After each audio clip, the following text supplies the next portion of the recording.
Everyone, आज आपण interpretation मधले दोन महत्त्वाचे डॉक्ट्रिन समजून घेणार आहोत.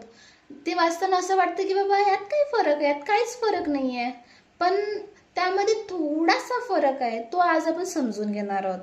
फर्स्ट आहे डॉक्ट्रिन ऑफ पॅरामेट्रिया आणि सेकंड आहे doctrine of harmonious construction. Doctrine of पॅरामेट्रिया म्हणजे काय?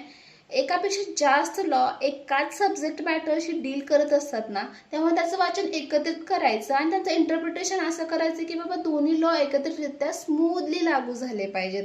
जसं की आता उदाहरण घ्यायचं म्हटलं तर BNS आणि IPC. BNS मधला एखाद्या प्रोव्हिजनचा वाचन करताना आपल्याला कॉन्फ्लिक्ट निर्माण झाला किंवा अम्बिग्विटी निर्माण झाली तर आपण IPCचा आधार घेऊन ती प्रोव्हिजन व्यवस्थितरित्या समजून घेऊ शकतो. त्यानंतर येतं हार्मोनियस कन्स्ट्रक्शन ऑफ स्टॅट्यूट.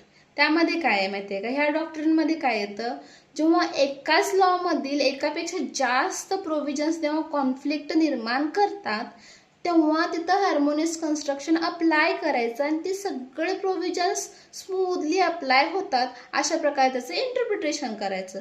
याचं एक्झाम्पल द्यायचं म्हटलं तर article 15 of the Indian constitution.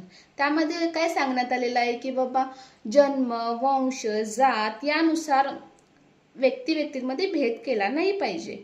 पण त्यामध्येच आर्टिकल 15 सबसेक्शन 3 मध्ये देण्यात आलेलं आहे की बाबा तुम्ही लहान मुले किंवा स्त्रियांसाठी वेगळे लॉज बनवू शकता, त्यांच्यासाठी एज्युकेशनसाठी किंवा त्यांना संरक्षण प्रोव्हाइड करण्यासाठी. तर मग हे दोन्ही प्रोव्हिजन्स असे लागू करायचे की तो लॉ हा स्मूथली अप्लाय झाला पाहिजे.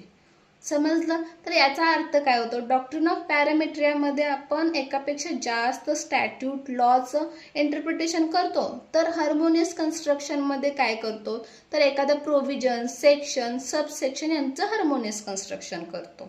Thank you for watching.